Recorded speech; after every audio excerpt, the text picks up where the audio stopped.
President Bongbong Marcos certifies as urgent a Senate bill imposing more severe sanctions for agricultural hoarding and smuggling.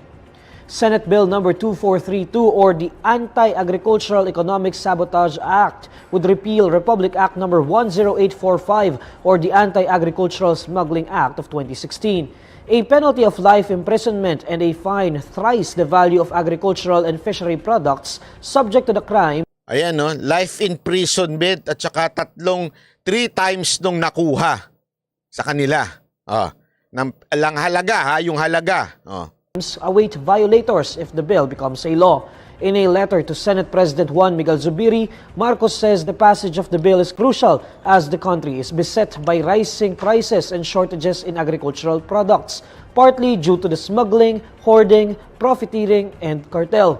The bill also aims to promote the productivity of farmers and protect them from unscrupulous traders and importers. Again, ito sabi ko nga sa inyo dito sa ating channel, pag tama ang ginagawa, pinapalakpakan natin, pag mali, binabanatan natin. Ako, natuwa ako dito. Bakit to? Yes, ito ay ano pa lang, sinertified pa lang niya as urgent. Ibig sabihin, kailangan pa rin ipasa ng Kamara, ipasa ng Senado. Okay, although malaking bagay yung sinisertipikahang na urgent bill para mas mapabilis ang galaw. Maganda ho ito kasi once na maging batas ito, okay, it will transcend administration. You understand? This is not about administration of Marcos only. Kasi kahit remember, any laws na maipasa, hindi ibig sabihin nga yung lang administrasyon yan. Hindi. Ibig sabihin, kahit magpalit na ng administrasyon, batas pa rin yan pag napasa na. So what if nagkaroon ng isang malupit na presidenteng gamitin ito talaga para sugpuin itong mga smuggler at hoarder? Maganda ho yun. Naintindihan niyo ibig sabihin? This is not just about Marcos.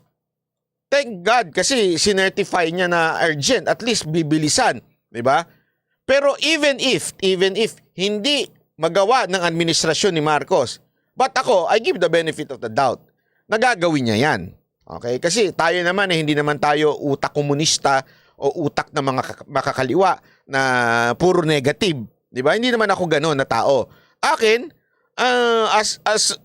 as far as I'm concerned, para sa akin, bibigyan ko ng ng benefit of the doubt itong ating Pangulo. 'Di ba? Na sige, okay. Maganda nga rin. Susuportahan natin bilang mamamayan. Rowel Legaspi, maraming salamat po, pang donut. Uy, thank you Thank you. Watching from Jacksonville, Florida. Alam niyo kung bakit? Kasi kung ang tingin kaagad natin dito, di naman totoo yan! Wala yan! Sigurado di matutupad yan!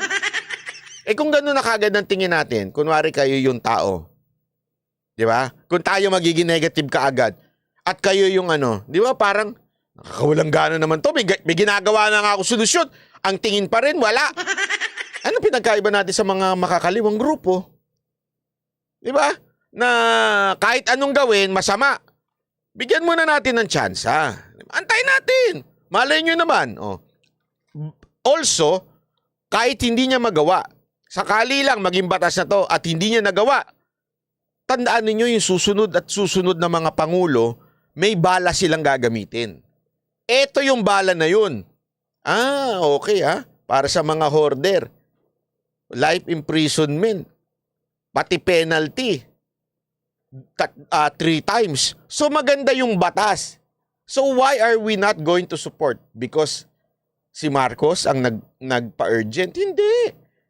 Huwag tayong gumayon. Kasi kung ang mangyayari niyan, para lang tayong tanga na, nung si Duterte, nagpasa ng ganito, sinuportahan natin. Nung si Marcos, dahil hindi tayo Marcos, nagpasa ng maganda, hindi natin susuporta kasi si Marcos. Hindi tayo ganun dapat. Tama, mali. So, ibig sabihin, dapat tayo, pag may magandang ginawa, at mukhang maganda itong batas na ito, suportahan natin. Ang ganda nung hangarin ng batas Di ba?